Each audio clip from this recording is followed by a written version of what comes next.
नमस्कार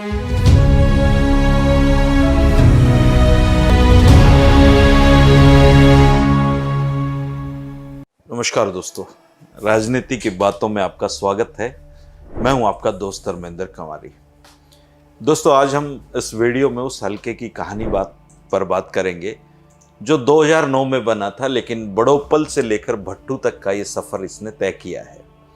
आप समझ गए होंगे कि आज हम नलवा हलके के चुनावी इतिहास पर बात करने जा रहे हैं। नलवा जो हलका है और नलवा जो गांव है, वो मेरे गांव जो कंवारी है उससे करीबन 3-4 किलोमीटर की दूरी पर पड़ता है।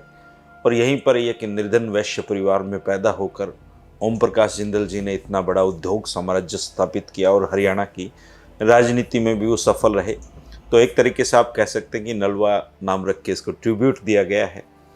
और नलवा हलका बनने से पहले इसके जो गांव थे वो बड़ोपल हलके में आते थे। बड़ोपल हलका 67 से 72 तक अस्तित्व में रहा। 1967 में बड़ोपल हलके से कांग्रेस के मनीराम गोदारा जी चिरंजी लाल जी को हराकर विधायक बने थे। 68 के मध्यावधि चुनाव में राव बीरेंद्र सिंह जी की पार्टी विशाल हरियाणा पार्टी के प्रताप सिंह जी ने कांग्रेस के राजा राम को हराया था।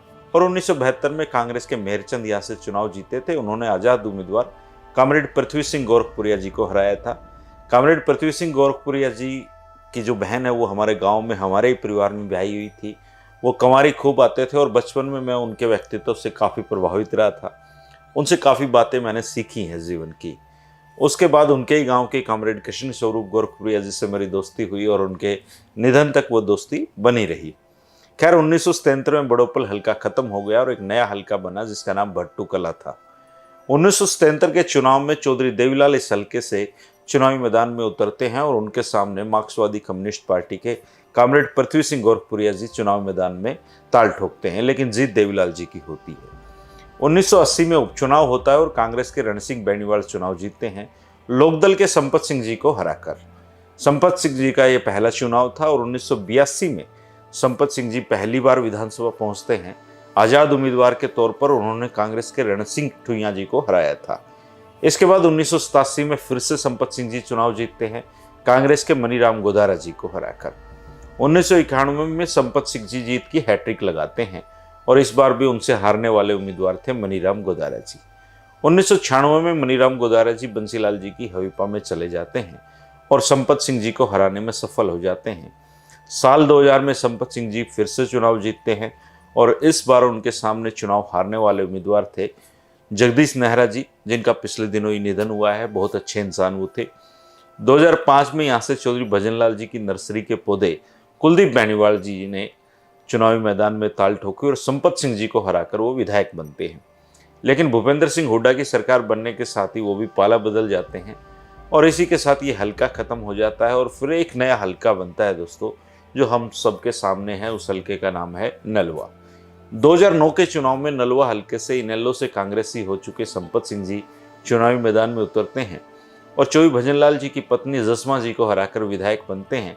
और बड़प्पन देखिए कि जब चुनाव जीतने के बाद बाहर निकलते हैं तो संपत सिंह जी जसमा जी के पैर छूकर आशीर्वाद लेते हैं।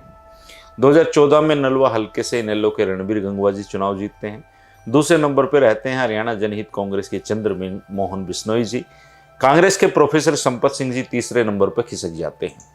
2019 में रणबीर गंगवा जी भी इनेलो से भाजपाई हो जाते हैं और इस बार भी चुनाव जीत जाते हैं। कुलदीप बिश्नोई ने अपने पुराने साथी रणधीर पनियार को कांग्रेस की टिकट दिलवाई थी और वो भी रणबीर गंगवा से चुनाव हार गई।